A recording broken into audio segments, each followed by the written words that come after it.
তারা ক্ষমতায় গেলে আমাকে ফাঁসির কাস্তে ঝুলাবেন। আজকে এখানে এসে দেখছি না, তাদের আর ফাঁসি দেওয়ার সুযোগ হবে না।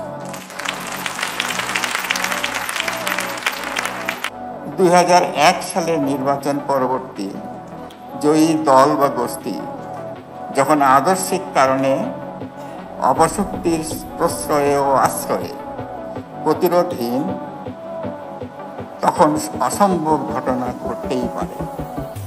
ইতিহাসের এই জঘন্যতম বর্বরচিত কালো অধ্যায়ের সূচনা 2001 সালের 1 অক্টোবর।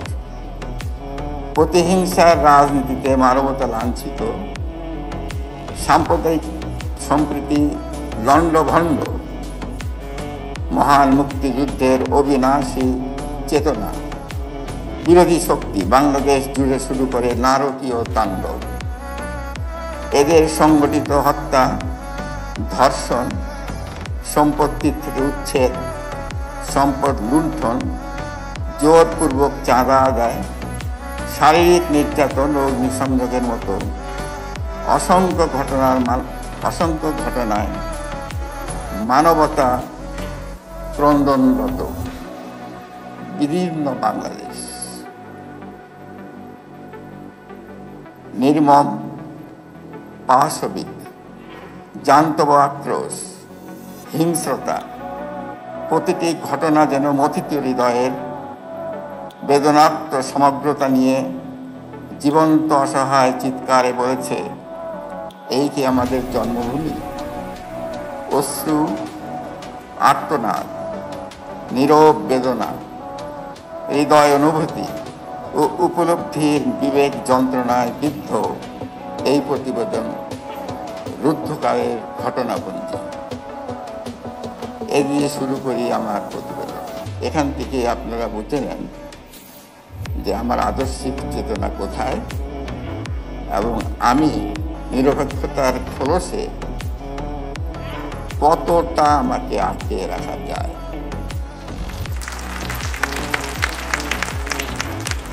আজকে এই রিপোর্ট যখন প্রকাশিত হয়, তখন মৌলবাদী ধর্মীয় একটি গোষ্ঠীর সাথে সম্পৃক্ত আরেকটি রাজনৈতিক দল, সঙ্গত কারণেই নাম উচ্চারণ না করেই বলছি, তারা একটি সাংবাদিক সম্মেলন ডেকেছিলেন। সেই সাংবাদিক সম্মেলনে শুধু একটি এজেন্ডা ছিল আমার এই প্রতিবেদন। তারা বলেছিলেন যে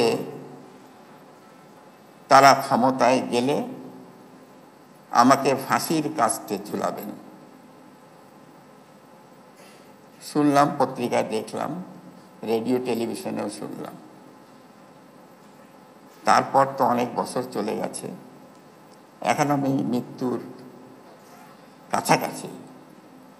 এই সময় ফাঁসি দিয়ে ফাঁসিটা অকার্যকর হয়ে যাবে, আর ওনারা ফাঁসি দেওয়ার সুযোগ পাবেন কিনা জানি না।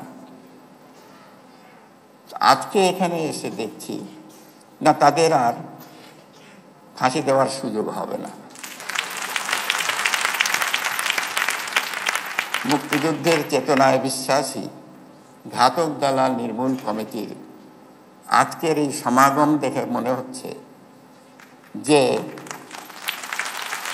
তাদের এই আশা আর পূরণ হবার নয়।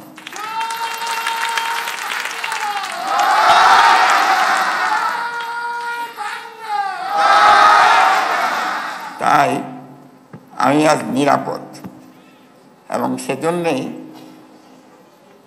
আমি কৃতজ্ঞতা জানাই লেখক সাংবাদিক শাহরিয়ার কবির সাহেবকে এবং তার সংগঠনকে, কেননা তিনি অত্যন্ত কষ্ট করে এই সংগঠনকে লালন করছেন এবং আজকে এই পর্যায়ে নিয়ে এসেছেন, যাতে মুক্তিযুদ্ধের চেতনাকে বাংলাদেশের ঘরে ঘরে পৌঁছে দেওয়া যায়।